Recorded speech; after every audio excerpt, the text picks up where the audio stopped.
ಅಕಾರ ಬಸವಾಯ ನಮಃ. ಉಕಾರ ಬಸವಾಯ ನಮಃ. ಮಕಾರ ಬಸವಾಯ ನಮಃ. ಓಂಕಾರ ಬಸವಾಯ ನಮಃ. ಸಂಗಮೇಶ್ವರ ಬಸವಾಯ ನಮಃ. ವಕಾರ ಬಸವಾಯ ನಮಃ.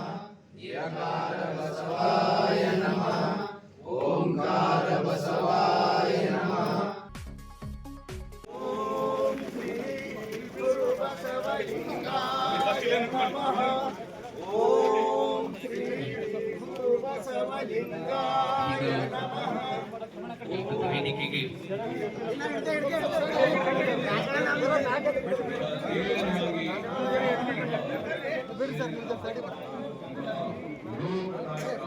ಓಂ ಶ್ರೀ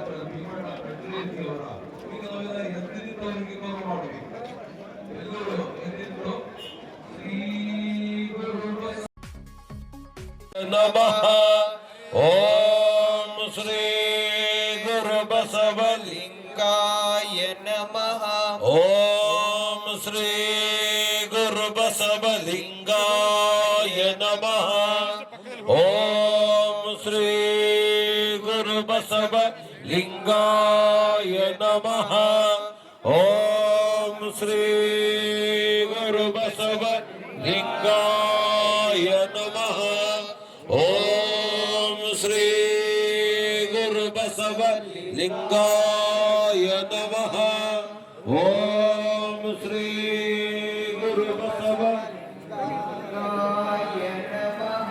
ಈಗ ಕುಟುಂಬವರ್ಗದವರು ಭಕ್ತಿ ಗೌರವಪೂರ್ವಕವಾಗಿ ಪಾರ್ಥಿವ ಶರೀರ ಪೂಜ್ಯ ಲೋಕನಾಯಕ ಡಾಕ್ಟರ್ ಭೀಮಣ್ಣ ಖಂಡ್ರೇಜಿ ಅವರ ಈಗ ಅಂತಿಮ ದರ್ಶನಕ್ಕೆ ದಯವಿಟ್ಟು ವೇದಿಕೆಗೆ ಯಾರು ಬರಬೇಡಿ. ಈಗ ಪೂಜ್ಯರು ದಯವಿಟ್ಟು ವೇದಿಕೆಗೆ ಯಾರು ಬರ್ತಕ್ಕಂಥಲ್ಲ.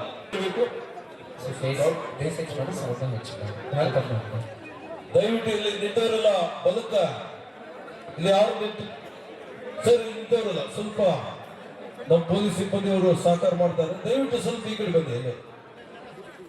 ಇಲ್ಲಿ ಮುಂದೆ ಯಾರು ಬರ್ತಕ್ಕಂಥಲ್ಲ. ಅವರು ಈ ನಾಡು ಕಂಡಂಥ ಒಬ್ಬ ಶ್ರೇಷ್ಠ ನಾಯಕರು, ಅವರು ಜನನಾಯಕರು. ಅಂಥ ಜನನಾಯಕರನ್ನು ಇವತ್ತು ನಾವುಗಳು ಕಳ್ಕೊಂಡಿದ್ದೇವೆ. ಭೀಮಣ್ಣ ಖಂಡ್ರೆಯವರು ಅಂದ್ರೇ ಒಂದು ಹೋರಾಟ. ಅದು ಜನತೆಗೋಸ್ಕರವಾಗಿ ಹೋರಾಟ ಮಾಡಿದ್ದಾರೆ.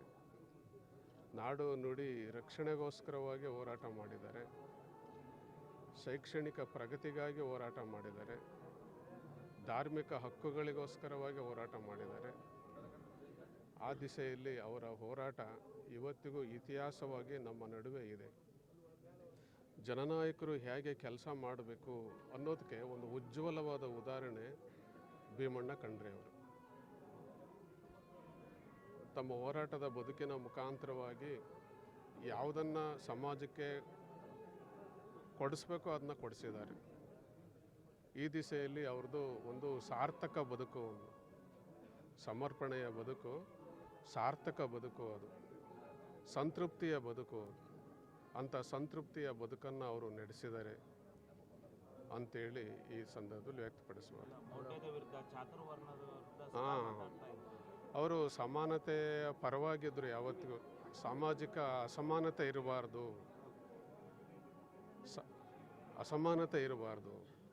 ಅದಕ್ಕೋಸ್ಕರವಾಗಿ ಬಸವಾದಿ ಶರಣರು ಹೆಂಗೆ ಸಮಾನತೆಗೋಸ್ಕರವಾಗಿ ಹೋರಾಟ ಮಾಡಿದರು, ಹಂಗೆ ಭೀಮಣ್ಣ ಖಂಡ್ರೆಯವರೂ ಕೂಡ ಸಮಾನತೆಗೋಸ್ಕರವಾಗಿ ತಮ್ಮ ಬದುಕನ್ನು ಸಮರ್ಪಣೆ ಮಾಡಿದ್ದಾರೆ.